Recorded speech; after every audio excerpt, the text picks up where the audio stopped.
Hello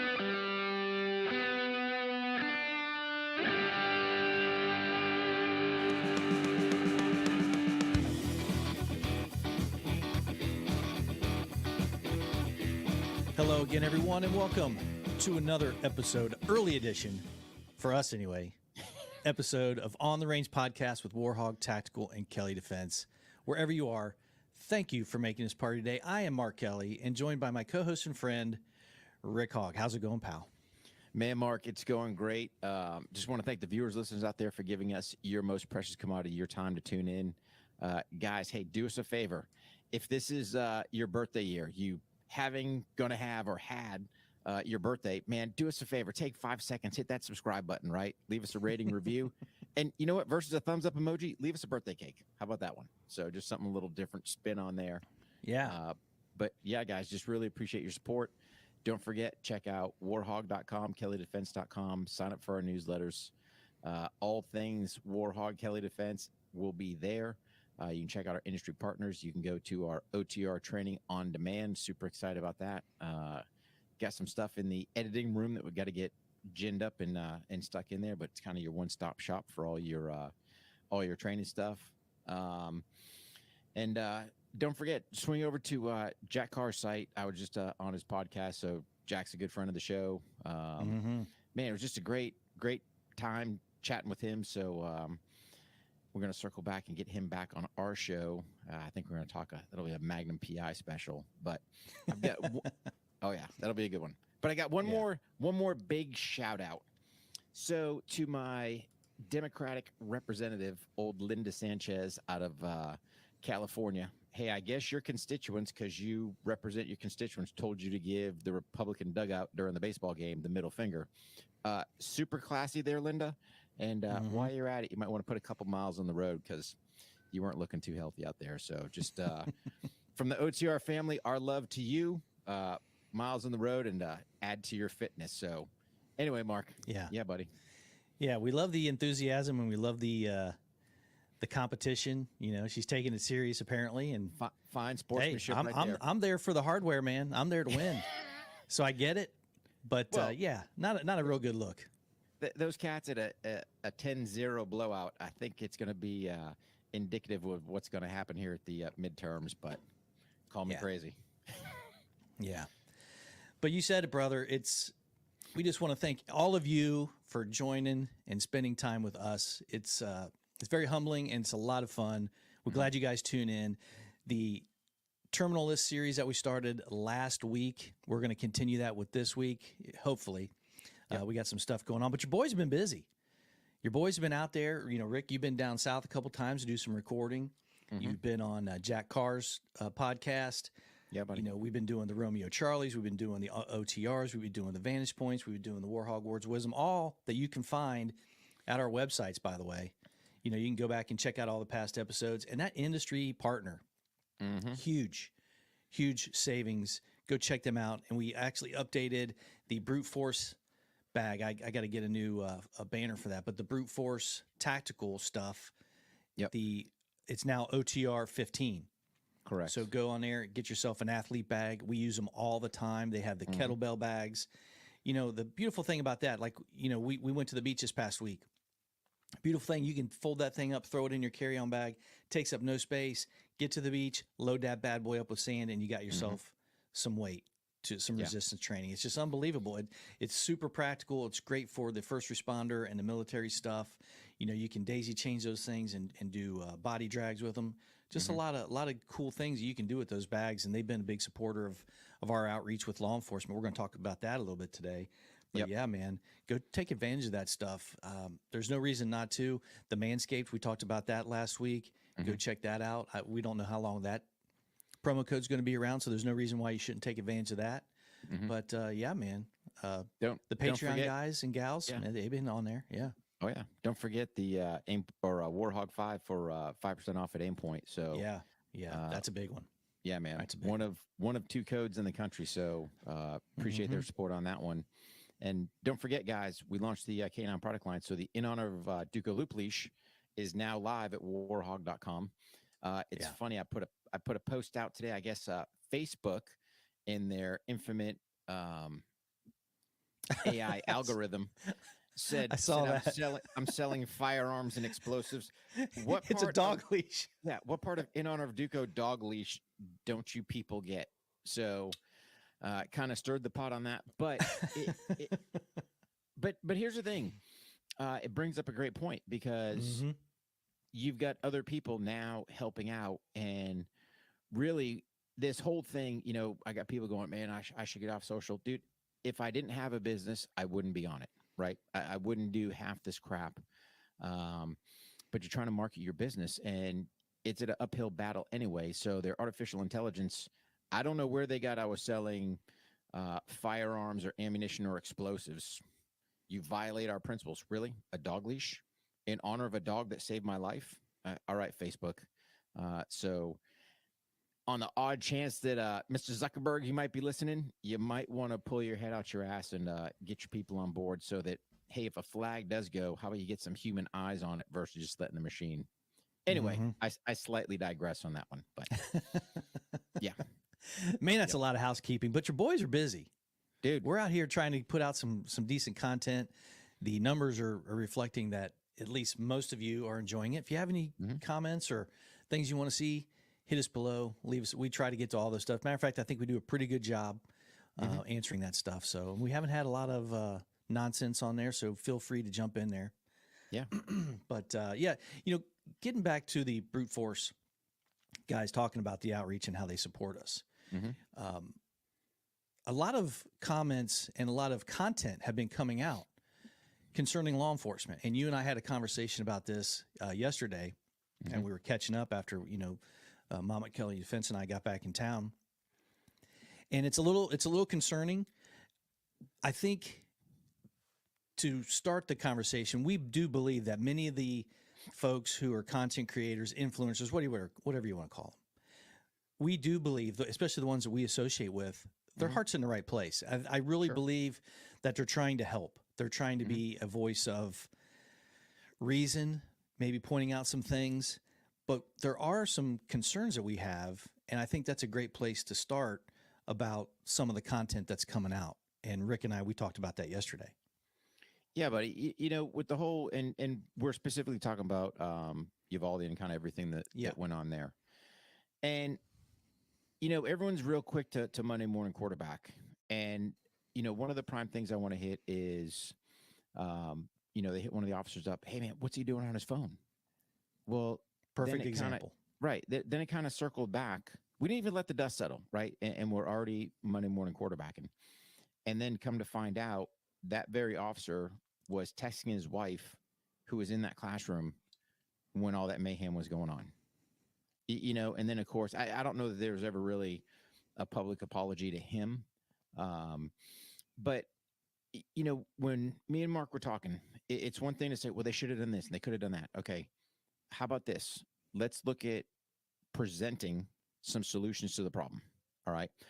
My personal belief is everyone involved needs to go to, a third-party independent brief or not brief, but like a debrief, right? And just give their piece of the story.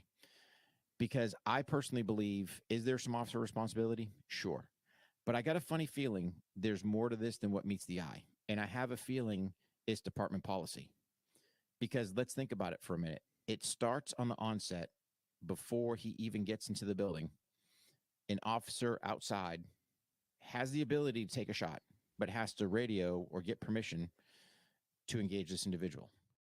So that right there throws up some flags to me going, does the department have some weird policy that we all don't know about? I don't know. But if we bring these officers in, via a third party and just question them anonymously, hey, man, you're Officer 1. They don't need to know what your name is or anything. And just, hey, tell me what went on. Why didn't you do this? Just ask some questions and pull some info. Because it might not be these guys' fault. Maybe it is. And I got it. Some people are going to say, hey, they should have went. I'm with you. However, you have to understand, for those of you that work with law enforcement, you'll understand this completely. They get liability pushed down their throat. They get policy pushed down their throat. You do this, it's going to happen, yada, yada, yada. And I got it, as a non-LEO, because I'm not a law enforcement officer by trade. I just train these guys. I'm around them enough. And Mark, please chime in if I say anything incorrect. But at the end of the day, these guys are doing a job. And in a lot of cases, when I talk to some of these officers, hey, I should have done this, but I didn't. Well, why didn't you? And when you finally pull the truth out, I was afraid of being sued. I was afraid of going to jail. I was afraid of doing this. And I got it. And people are going to say, well, that's crap, man. They just should have. I'm not arguing they should have done something. I'm not arguing that point at all. But I think it's a bigger problem when we look at us as a society in the United States right now. Being a law enforcement officer is not a favorable place to be. You don't have any support from, and I'll say this for the majority of your departments, there's no hierarchy support. Your politicians are going to throw you under the bus. Every time you turn around, it's like, badmouth the cops this, can't do this, don't do this. It's ridiculous what stressors these guys are under just from their own internal departments. And that's not even including going out there. And, we were talking about this the other day, Mark. Everyone's going to bring up training. And trust me, 100%, I'm all about training. But again, it's trying to, where do you plug in the time? How do you get the resources, all this other stuff? And, we were saying, hey, man, just think about this. If you're a department that still does the classic roll call, during that roll call window, you gather these guys every shift. You could take 5 or 10 minutes and do something. Do some dry fire training, right? Practice, hey, man, clear out your guns. Here's your safe area. Hey, man, we're going to just draw from the holster a couple times. Just work that piece out. Hey, maybe the next day we're going to do some tourniquet training. Hey, maybe we're just going to flow with our finger guns how to clear a room. I mean, there's so many things you can do. And in the Army, we call it hip pocket training that I think LEOs can be doing. And I hear it like my K9 guys, man. You're with your partner all the time. Man, we only get 1 day a week to train, or Right. what? We're not even a week. It's like 1 day a month, whatever it is, right? Dude, you can train that guy every single day, right? You got a break in your shift, nothing's going on. Work some obedience, do something. The same thing, we just have to figure out, we got to change this mentality of I have to go to a specific training site to train. No, you don't. You can train all the time. Think about this. If you understand the concept of room clearing, I can basically train myself to room clear every time I'm walking into a room. Before I get into that threshold, boom, quick snapshot. Is it corner center fed? And then I don't have to make a hard clear my corner. I can make an easy step, throw my eyes to the corner. Dude, I'm training that piece, so it should just flow automatically. And I think here's the biggest thing is just everyone wants to go to the officers and say, hey, they shoulda. And I'm not, I think we've beat that dead horse, but let's look at what's some solutions. Here's my thing. How do we curb all this mass shootings we have going on in this country? Couple things. Number one, we've got a mental health crisis that's out of control, okay, without a doubt. I personally believe a lot of it stems from the stupid magic box that just pumps you full of this garbage information, but that's here nor there. That to me is number one. But we're looking at this, I think, in a kind of wrong perspective where we're going straight to the officers and going, hey, they need to do this, this, and this. Okay. Yes, they do. However, let's back up. From at least a military standpoint, let's look at these schools. They're soft targets. What are we doing? Since Columbine, let's think about it. What have we actually done to harden our school structures? So we're going to sit there and go, all right, we know we don't have the time to get our officers trained up to this very high point. Can we not harden these schools? Can we not make it harder for these bad guys to get into? That's kind of step number one. Let's think about that. Step number two, we never talk about the communication side and how that whole piece transformed. Okay. I think you've got to get your dispatchers involved because, again, they're putting out information to these guys that's critical. Have they ever rehearsed it? Do they know what they're doing? Can they get that piece running before they can actually get, what do they call it, Mark? I'm drawing a blank. The site, the command center, the command post on site before that thing gets set up. Center, whatever they call it. Yeah. Right. before that thing's set up, it's the dispatchers kind of working the pieces, right? Okay, cool. Between the dispatchers and the individual officers, what are the layouts of these schools? Do we have them? Now, I know some departments, dude, they've got them. They've got, you can sit there, there's floor plans, there's everything, and they've got it on these little department phones, and they can pull it up and boom, they know exactly what's up. But let's say you know, you're not a high-end municipality that has big, deep pockets. That's cool. Get you an old 3-ring binder and somebody figure out the floor plans of them schools. Have them labeled with room numbers. So when they go, hey man, we're getting a call from room 101. That's where the shooter's at. Or he just passed that. Where's 101? In some of these places, you might have multitudes of schools. But here's the other part. It goes back to, and I slightly digress off the communication piece, but think about this. How many officers during the day are just making a pit stop? They're still on call. They're still doing their business and just go walk through the schools. Have they actually placed any feet inside these schools to walk around? So let's think about it. If I've got not only the school resource officer, who I believe his car should have a parking spot right by the front door, but now we've got patrol officers going in and out, you don't think people are going to notice that? You don't think people are going to say, probably not the place I need to go? But getting back to my communication piece, you've got to get these guys involved as well. So, when you're doing, if you even are doing any type of realistic training, you got to get the comms people involved so that they can do that initial comms call and work that coordination piece. And you've got some agencies that do it great. You got some that just the passage of information. Hey man, what are we doing? What's our brevity codes? What's this? Hey, if I sit there and go, hey man, I've got 3 officers ending the north side of school X. Well, where's the north side? Do they even know? Roger that. You should be entering north side. You're going to start the that's the alpha wing starting at the 100 series rooms. Roger that. Something. Have we done a comms check to even see if our radios will transmit out of these schools? Some of these schools are big. That's a lot of concrete and metal.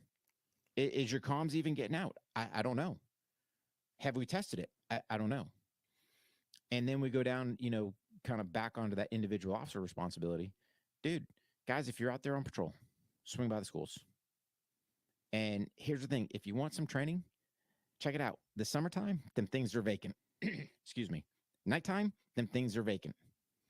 You can work opportunities to do some training in those schools. But yeah, I haven't heard anybody else looking at kind of a 3-tiered approach to this whole school safety. And that's what I'll call it, just school safety, right? You look at most municipalities, I hate to say it, man, that school resource officer, he's not the guy that I want defending my kids. Because I can tell you this, I'll call a spade, right? Cumberland County, try to offer them free training. They've yet to take me up on it. Oh, well. But when my kids were going to school and at the high school, let's just say this officer did not appear in that high moment of stress that he would be able to do anything to take care of my kids. And I made sure to look at him. I said, hey, dude, don't have me come up here and finish something you can't. And I'm not trying to be an ass. I'm just trying to drive the point home. We look at these school resource officers as a place just to leave, settle the dude that, hey, man, maybe he's not performing. Maybe he's not doing well. Hey, what's the chance of him actually doing anything? Are we actually giving these guys any training? Let's think about it. You've got some of these hallways 100+ meters in length. You think he's going to take a pistol shot 100 meters and hit anything but an innocent bystander? Nope. Does he get a patrol rifle? I don't know. These are just questions I'm asking, right? Because it's easy to go shoulda, coulda, woulda, but really, I think each department, each municipality needs to take a step back and really unpeel the onion here and go, all right, are we truly set up for success if something were to happen and, defend these kids? Yeah. I'd say first and foremost, most of these schools are not hardened. Strike number one. Do we have a good comms plan and layout of the schools? I will say I've witnessed firsthand there's some departments out there that are spot on. They're using technology to their advantage, and they got some stuff going spot on for them. But, I'll ask officers, hey, man, draw me a floor plan of one of the high schools in town or the high school or whatever you got. But I don't know. Come on, man. How hard is it to sit there and call dispatch, say, hey, man, you go into the school for 5 minutes. And then, oh, by the way, when you're in there, just do a quick, when you're in the center somewhere, just do a comms check. Just go, hey, man, just checking comms. Does it work? Does it not? I don't know. But I just think we need to look at this thing at a little bit broader stroke than just sitting there going, hey, let's take these guys and throw them under the bus. I don't know. I think if you had an independent review board, my gut tells me, Mark, and I'd love to hear your comments on this, that there's probably something at that department that drove them cats potentially not to do something. And there's definitely something there that this, hey, wait for TAC to get here. I mean, I don't know where that came from. That's a lot now. That's a lot. There's a lot of things that are being driven home that you got to wait for someone else to come take care of this, when this is the exact opposite. The ones that are ended successfully usually are ended within a minute to be 100% off by the first person who's there or first persons who shows up. And you're right. You can't, there's no time to wait there. And for some reason, hey, wait for SWAT to get there. No, that's the wrong answer. Wrong answer. And I don't know where that come from. But you make a great point that these are solutions that are implementable with little resources and can be done on a daily basis and could be ingrained into their, hey, pick a building in your office building. It doesn't have to be an office school. It could be an office building. Go up there and do some kind of recon, check your comms, make sure they work, see how the numbers, what's the best way to get up if you can't use the elevator, all those kind of things. It takes just minutes to do, and people can do that during their shift, in their beat. Then they can come back and brief everybody at roll call the next day. It's literally that simple. Those are the things that are being missed from some of these content creators. Well, they need training. They need some scenario-based training. They need to have reps and reps and reps. Well, we've talked about this too, Rick. You content creators that think that it's that simple to do, to set up a labor-intensive scenario-based training and to present that to an entire police department. Now, maybe these guys are working with 20-man departments.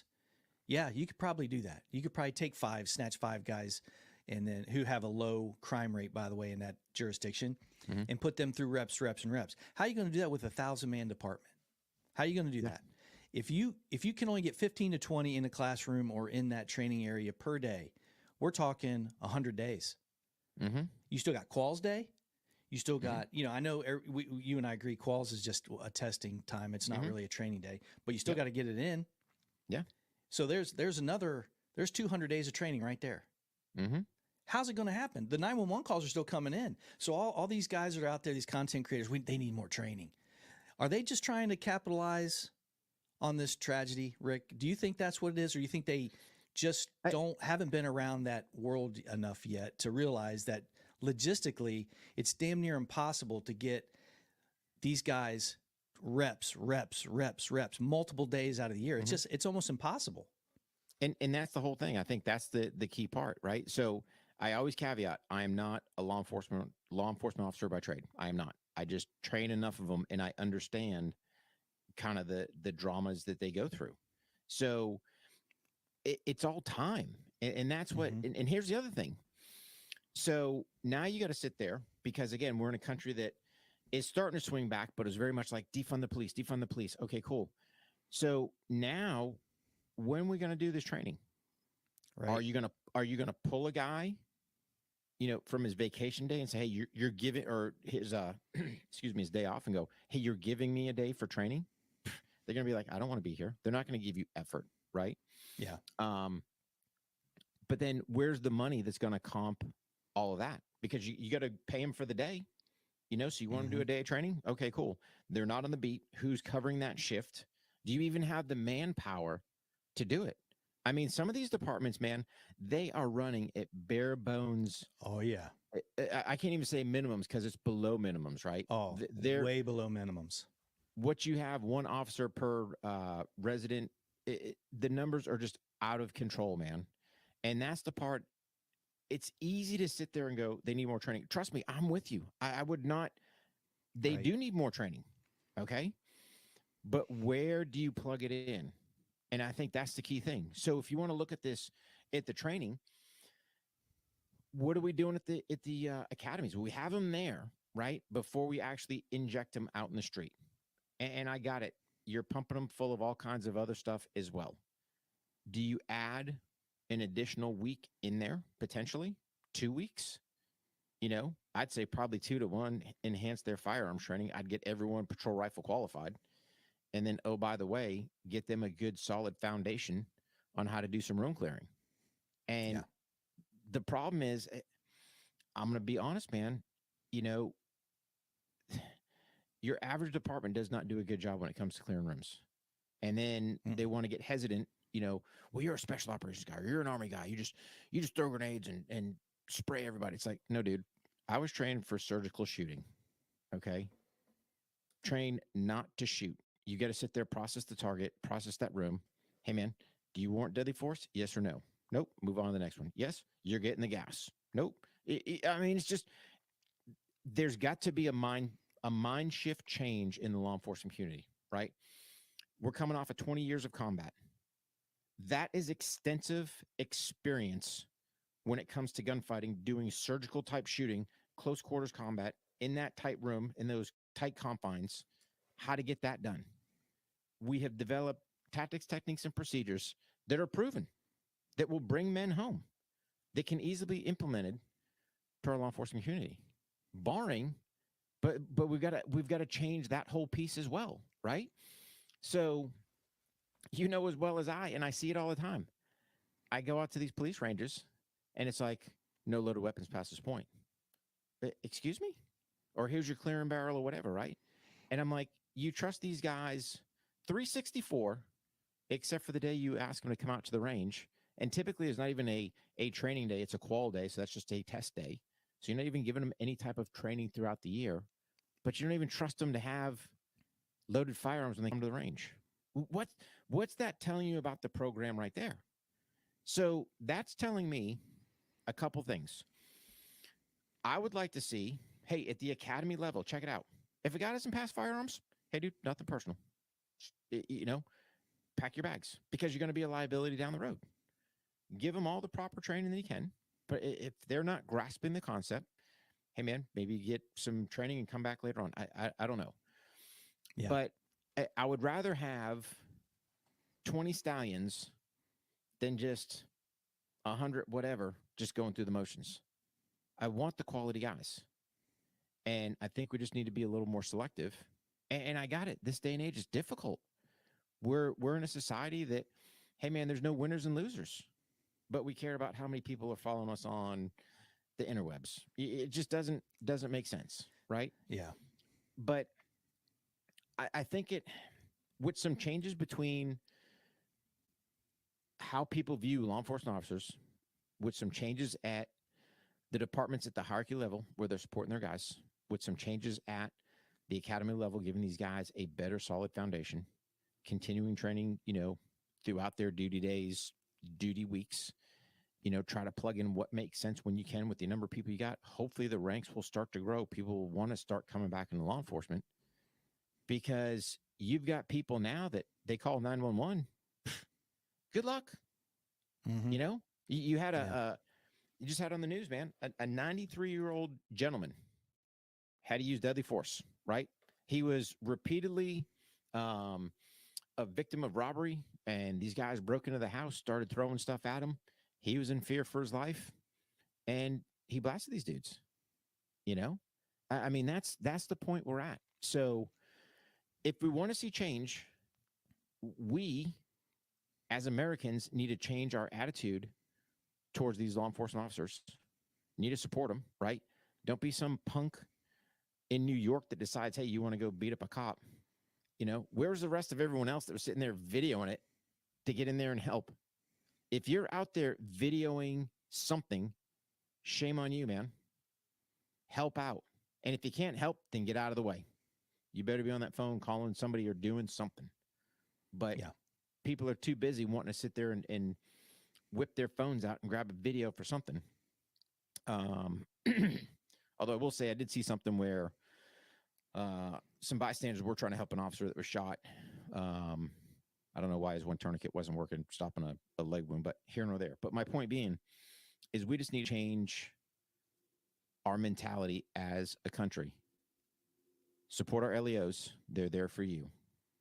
You know, this whole concept of they're bad. Nope. Because trust me, middle of the night when things go bang, everyone wants them there. When you're in a pinch, everyone wants them there. When your kid's school is being shot, you want them there. So how about we turn around and we support them? We look at what their policies, procedures are. Say, hey, man, I shouldn't need hierarchy approval to enter the structure and go save lives. Yeah. But if we're not ingraining that to them, I don't think, you know, we're not doing anyone any justice. So Yeah. that's just kind of my 2 cents in a quick, you know, quick roll. Yeah. And kind of getting back to the content creators and a lot of the guys, you know, there's no reason to name names, but some of the folks we really respect and really want to hear their opinion. They got some really good content, but some of it just felt, it felt like they were just, hey, come watch this video, watch me bash the cops. And you and I have said it multiple times. Some of the things that we've seen and we've heard, indefensible, absolutely indefensible. Yep. But you got to ask yourself, is your content at all being detrimental to those who weren't involved in that department or law enforcement as a whole? Because I can tell you right now, when we were in the service, 95% of the time we were training, and then 5% were operational, right? Flip that around. That's law enforcement. 95% you're operational, 5% of the time, probably less, you're training. So you have to make the most of 5% if you're lucky. Yeah, if you're lucky. And that's why we're presenting the solution of bolster this roll call stuff. Bolster the mentality of getting training when you can if you don't have a radio call. Because here's the bottom line. We can't, you and I think most people agree, we can't just get rid of all of them. That's not the solution. We can't just get rid of all of them, right?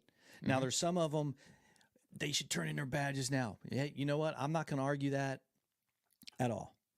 But what I am saying is we can't get rid of the police department as we know it. We just can't. Even the current administration is saying that, right? But the numbers are so low. When you hear someone that you truly respect bashing the cops, is that going to teeter someone who's a good candidate and was interested in law enforcement to possibly not join? Maybe. Because I'm going to tell you right now, in the early 90s, when they started the crime bill, Bill Clinton started the crime bill and started saying, hey, we need to attack this crime. We're there, bro. We're there. Yeah. This crime is out of control. And the idea that you can get away with it, no one's going to do anything, is high as hell. They added 700,000 cops. Now, back then, everybody loved the police. Yeah. Everybody loved the police. You know, TJ Hooker and all these guys are out there. Everybody wanted to go in there and be a cop. Yeah. Bro, if I had a nickel for every time, if I'm at an event right outside my doorstep at the office because we're downtown, and someone comes by and says, hey, fuck you, police. Yeah. If I had a nickel, you would be surprised how much money I have. I'm telling you, it happens every day to almost every cop. Who wants to deal with that? Nobody. No. So you have the ones who are on the fence, and now you got some guy that's, you know, great background, military guy, can really teach people stuff, saying bad things about cops and police and how they're terrible. Dude, we are never, not only are we not going to even be close to bolstering our police department, we're not even going to maintain minimums. It's going to be so bad that when your grandma calls 911, no one's coming. Yeah. It's getting there, guys. It's freaking getting there. And that's why I just think, you know, if we're going to sit there and say whatever, right? So if we're going to AAR one of these events, cool. Let's kind of wait for the dust to settle, get some more information, and then let's kind of draw our facts. But if you're going to say, you know, here's a prime example, should all them dudes turn their badges in? I'm going to say this. I would like to see this. Somebody, let's get down to the facts and go, what's their policy? Because trust me, I know what policy can do to these cats' heads. And I think that's what a lot of people don't get. Did that department have a policy on whatever? I don't know. Now, I'm going to say this.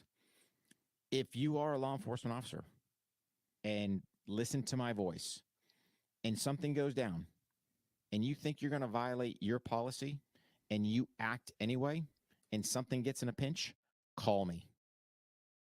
I will back you. Okay. Because that's what we need. We need to have that mentality where, yes, this is kind of the policy. I got it. Sometimes you can't change. If people are being killed, go act. I don't care. I got it. Your policy might be, hey, man, we don't do nothing without a partner. You know what, dude? Go. Get in there, find that shooter, and stop him. And if your chief or something wants to have some dramas, call me. We'll have a chat. I will back you. That's my word to you. And we've got to get more on that basis where, you know what, we're backing these cats. Because I don't think, my personal belief, and Mark, we were talking about this before, the number of cops that should have done something but didn't, especially when it comes to deadly force encounters, right? Well, I could have shot old boy. Well, why didn't you? Yeah. And you extract the truth. I was afraid of going to jail. I was afraid of being sued. I was afraid of losing the house. And I got it. People are going to say, dude, that's crap. That's the world these guys live in. That's their world. And until we as a society change the way we think, the way we perceive them, the way these departments treat them, it's going to stay like that. Yeah. So you got to get on board, America. You've got to support these guys, and that's where the change is going to happen. But you've also got to harden the schools, and you got to get comm centers involved so there's clear, concise information being put out during these events. Yeah. Yeah, and then it's so bad. You have someone that's involved in an incident where shots were fired, and the guy was the suspect was shot in the arm or in the leg. Mm-hmm. You'll actually hear reports, oh, this officer did a great job. He just wounded him. He winged him. No, that's poor shot placement. Yeah. That's what that is. Deadly force is deadly force, right? Yeah, that's the way I see it, but that's the mentality of everybody. And, you know, here's another thing too. These content creators, hey guys, you know what? I know most of your heart's in the right place. What about that 2-year rookie that's in that police department now that's got to make a radio run right now? How do you think they feel? How do you think they feel right now? And you're like, well, I don't care. Or, you know, they shouldn't be cops. Well, that person who says that about the policy and they didn't act, they shouldn't be cops. Okay, well, who's going to take their place? Mm-hmm. This guy's a good cop or this gal's a good cop. Mm-hmm. We need to start thinking about them. And you made a great point earlier about having someone get with these guys who are left over after this all clears out, and it's going to be a bloodbath. DOJ is going to be that independent party. You and I both know that. They can't be, right? DOJ, it needs to be an independent third party, totally cut away from any type of DOJ law enforcement ties, right? Yeah. Because I agree. I think that they're going to be involved. Well, they shouldn't. My opinion is they shouldn't at current. No, time, they shouldn't. Right? They because let's be an honest broker. What's DOJ done here recently? Nothing. No. Nothing. Right? So get them out of the equation. Get that third party where these guys can speak freely. You want the people in that third party to have some type of law enforcement, at least a quasi experience or knowledge, so they can ask some of the hard questions, right? Or know what questions to ask. Hey, man, what is your department's policy on entering, an active shooter scene? I don't know. Has anyone even asked that? And I got it. Who, let's back up the reels, right? Who told these guys not to act? Because let's think about it, man, right? You want to throw them under the bus, but this it's been going around. Wait for the TAC team. Wait for the TAC team. Wait for the TAC team. I got it. These guys, they're no different than Joe, right? They're going to kind of do what they're told. Now, do I agree with it? I don't. But this is the world we live in, man. Yeah. You got these guys backpedaling, and then when they don't act, you want to sit there and crucify them.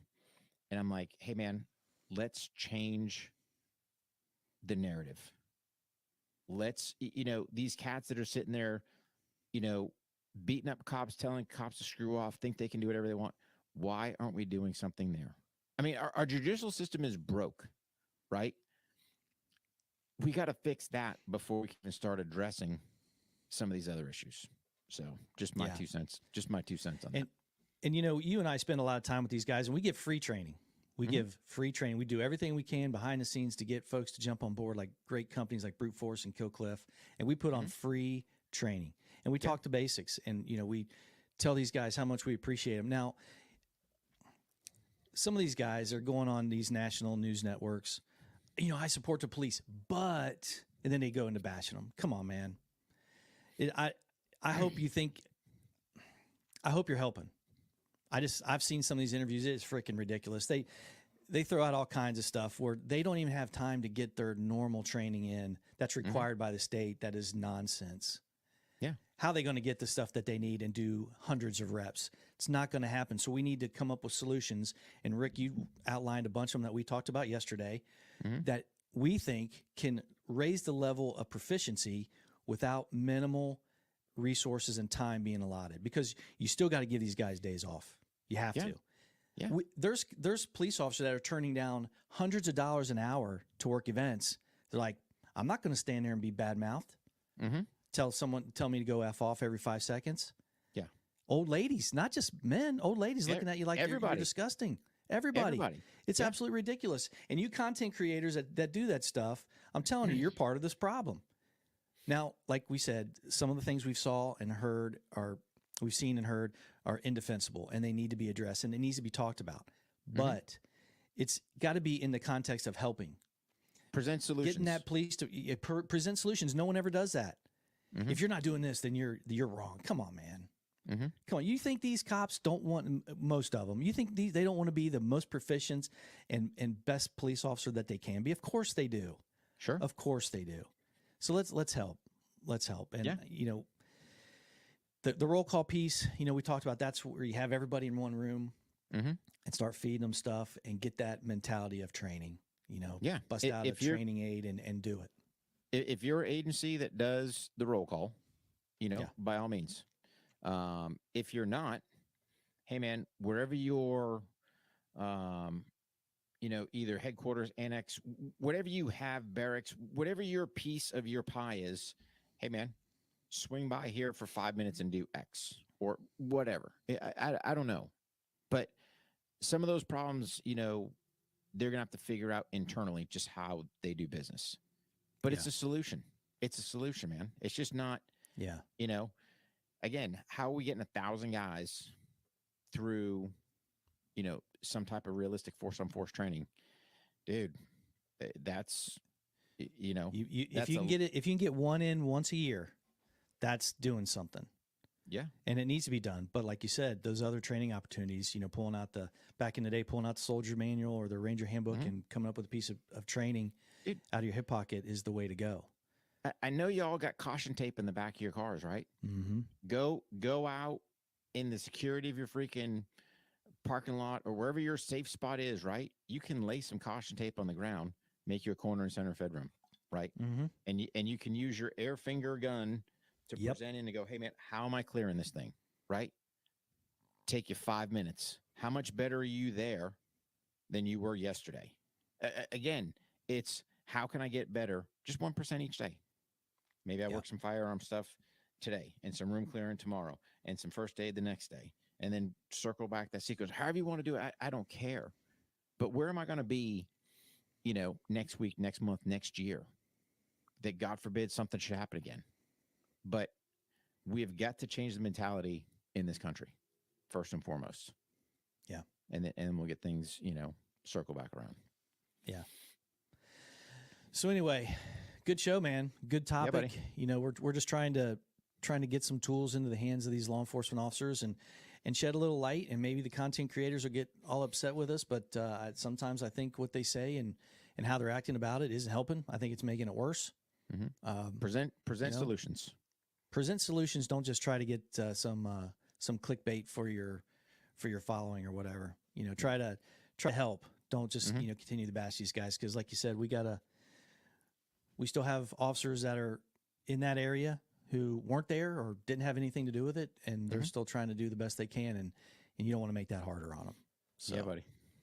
So anyway, guys, make sure that you go by warhog.com and kellydefense.com, especially with the industry partners, and save yourself a boatload of cash. You got the Duco leash out there, in honor of Duco leash. Got one myself right here. Yeah. Bam. It's got There that you go, little retention band. So the you bungee can cord, nice man. little package, the bungee Yep. cord. I love it. Mark- Make sure you go mark check that out. Go ahead. Mark my words, buddy. You're going to see the industry start stealing that thing and be like, hey, where'd you get the idea for the bungee cord? I wonder. Yeah.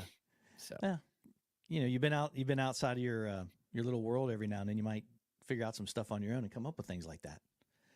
So that was while you're there, design and combat, but that's here nor there. Yeah. Make sure you go to OTR Training on Demand, your one-stop video training catalog. Click on there. You can stream, download, keep it forever. Also, you can always join our Patreon group at patreon.com/On the Range Podcast. Great group of guys and gals, international group. I think we have a Zoom call coming up this week. So if you sign up now, you can get in on that Zoom call this coming week. Yeah, buddy. Have yourself some fun. Yeah. You know, the Romeo Charlie's been a big hit. I don't know if we're going to do one this week, but we're going to figure it out. I haven't. A lot of people have been busy this weekend. It was Jason was out there doing some shooting. I'd like to hear him talk about that. But yeah, get him on there. And I also want to highlight this: if you are a Red Dot owner and you are a practitioner of all these things that we're talking about, you want to consider getting with Aimpoint. They make great stuff. You know, Rick and I banged ours around when, and they've never failed us. You know, the battery life, you got to keep an eye on that, but everything else is just great. I've never lost, significant loss of a zero banging it around and not treating these things nice. And every time I've needed it, it's worked. So make sure you check out that promo code that Rick got. Only 2 in the country. One of them belongs to Rick. It's War HOGG, 2 G's, the number 5. There you go, buddy. 5. So get yourself one of those Aimpoint Acros. I still got to get me one of those. Yeah, buddy. Yeah. Retail is for suckers, guys. Make sure you use those promo codes. So, the In Honor of Duco project, do you have any events coming up? I want to hit on that real quick. We haven't talked about that a lot. So not really. I mean, so our next event will be November 12th down in Covington, Louisiana. That's our big annual fundraising gala. Okay. Yeah.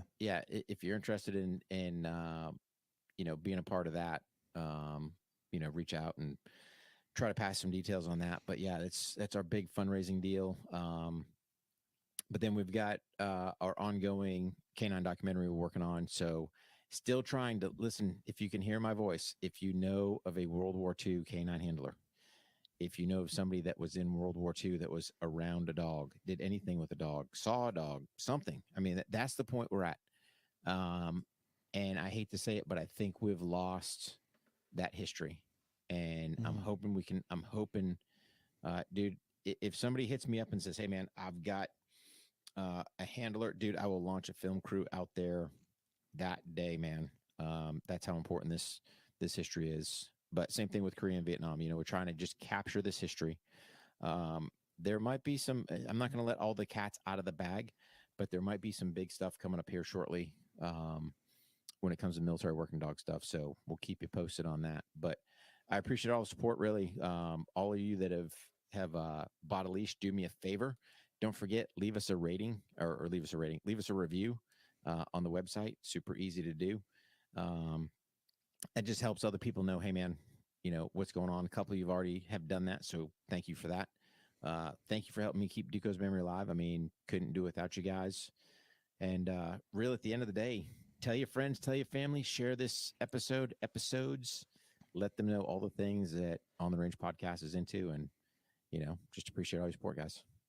Yeah, man. We're on Vimeo, Fire TV, Amazon Echo and Alexa devices, anywhere that the audio podcasts are consumed, you can find us. So go to that Alexa and say, hey, play On the Range Podcast. You're going to hear us. So great episode, pal. Let's do it again. And again, like I said, we're going to talk Terminal List again coming up in the next few shows.